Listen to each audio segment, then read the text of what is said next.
Halo teman-teman, kembali lagi bersama Miran. Nah, video kali ini kita akan membahas satu topik baru lagi nih, yaitu kita akan membahas motivasi wisatawan dalam memilih wisata kuliner sebagai tujuan utama. Nah, apa sih wisata kuliner? Jadi, menurut Wiki Geografi, wisata kuliner merupakan jenis wisata yang semakin populer di kalangan masyarakat. Wisata kuliner tidak hanya memberikan pengalaman baru dalam mencicipi makanan-makanan khas suatu daerah, tetapi juga dapat menjadi ajang untuk mempelajari keberagaman budaya dan tradisi masyarakat setempat. Secara tidak langsung, wisata kuliner ini berkorelasi tinggi dengan wisata budaya. Tapi karena wisata kuliner ini adalah salah satu dari banyaknya aspek dalam kebudayaan, maka tren wisata kuliner semakin naik dan menjadi perhatian besar bagi banyak orang. Nah, kita masuk pada faktor-faktor motivasi dalam wisata kuliner. Yang pertama adalah eksplorasi budaya dan tradisi. Wisatawan tertarik untuk mencicipi makanan lokal sebagai cara untuk memahami budaya setempat. Contoh, negara Indonesia adalah negara dengan keberagaman yang sangat banyak dan memiliki keunikan masing-masing. Wisatawan bisa banyak mengeksplor budaya dan tradisi lewat keberagaman yang ada, mungkin dari segi makna hidangan atau teknik memasak makanan tersebut. Yang kedua, pengalaman sensorik dan kesenangan. Motivasi untuk mencoba rasa baru, tekstur unik, dan pengalaman kuliner yang autentik. Wisatawan yang datang ke Indonesia pastinya karena ingin mencoba hal yang baru dan beragam. Setiap daerah di Indonesia memiliki keunikan dan cita rasa yang berbeda. Dari hal tersebut, banyak keunikan dan menjadi kesenangan bagi wisatawan untuk terus datang karena ingin mencoba lebih banyak makanan yang ada di negara Indonesia. Yang ketiga adalah tren media sosial. Pengaruh foto makanan dan rekomendasi kuliner di media sosial dapat mendorong wisatawan untuk mengunjungi destinasi tertentu. Biasanya, wisata kuliner ini sangat berkembang pada media sosial karena banyak orang yang melihat dan berbagi pada platform ini. Oleh karena itu, banyak perhatian orang-orang untuk datang mengunjungi destinasi karena makanan yang ditawarkan di media sosial. Terus, bagaimana dengan dampak wisata kuliner pada destinasi? Yang pertama, kontribusi ekonomi lokal. Bagaimana pariwisata kuliner meningkatkan pendapatan bagi usaha kecil dan petani lokal. Karena banyak wisatawan yang datang berkunjung, perekonomian tempat tersebut semakin meningkat karena faktor kunjungan wisatawan yang diperoleh dari dampak tren media sosial mengenai kuliner. Yang kedua, promosi destinasi melalui kuliner. Yang kedua adalah promosi destinasi melalui kuliner.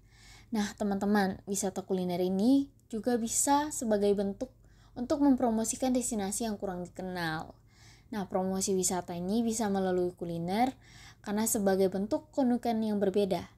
Contoh, suatu tempat terkenal dengan pantainya yang indah dan sering dikunjungi.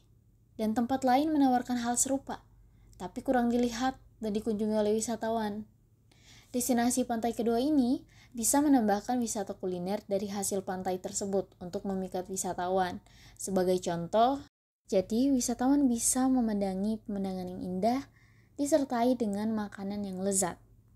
Dan tentunya terjamin kualitasnya. Nah, kita butuh strategi destinasi untuk memaksimalkan wisata kuliner. Dengan cara yang pertama, pengembangan festival makanan, tur kuliner, dan kelas memasak untuk menarik minat wisatawan. Contoh, wisata Perokonda membuat festival kuliner dengan menawarkan makanan hasil dari pantai Perokonda oleh masyarakat setempat. Yang kedua, kemitraan dengan influencer kuliner untuk mempromosikan hidangan lokal. Contoh Fuji yang memperkenalkan rendang, yaitu salah satu makanan khas di Indonesia dari Padang. Mari kita tonton bersama-sama. Pemirsa, sebagai kota penyangga dari calon ibu kota baru IKN Nusantara, Kota Balikpapan, Kalimantan Timur terkenal dengan berbagai macam potensi wisatanya. Salah satunya wisata kuliner laut Pasar Kelandasan yang menawarkan olahan ikan laut segar dengan pemandangan laut timur Pulau Kalimantan.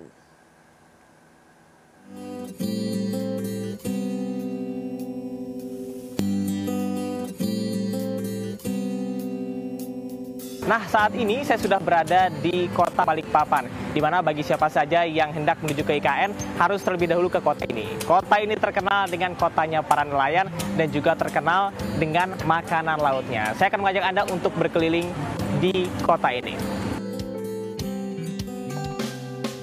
Kalimantan Timur memiliki sejuta pesona wisata, terutama kota Balikpapan yang berada di kawasan pesisir pantai.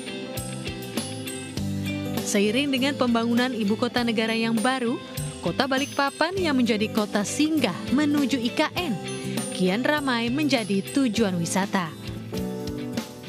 Kota yang dikenal dengan kota para nelayan ini menawarkan berbagai destinasi, salah satunya Pasar Kelandasan. Di Pasar Kelandasan, Anda dapat menemui banyak warung makan olahan laut. Ya, berdiri sejak tahun 1999, rumah makan ini menawarkan berbagai macam olahan makanan laut yang segar karena langsung diambil dari nelayan, sehingga kualitas dan rasa tetap terjaga. Lokasi rumah makan yang berada di pesisir pantai ini dapat menjual 150 hingga 250 kg ikan per harinya. Pertama itu view-nya, yang kedua sambelnya, kita sampai berapa macam sambel, itu disediakan gratis. Ya fresh, ikannya fresh, hari datang pagi kita langsung bakar, ikannya fresh semua, langsung di sini dari nelayan. Beragam menu yang ditawarkan seperti udang galah, ikan kakap, dan palu mara bumbu kuning.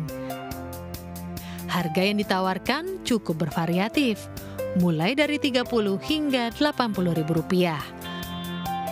Selain itu, varian sambal gratis juga disajikan, seperti sambal dabu-dabu, sambal belimbing, sambal mangga, sambal tomat, sambal mata, dan sambal kacang.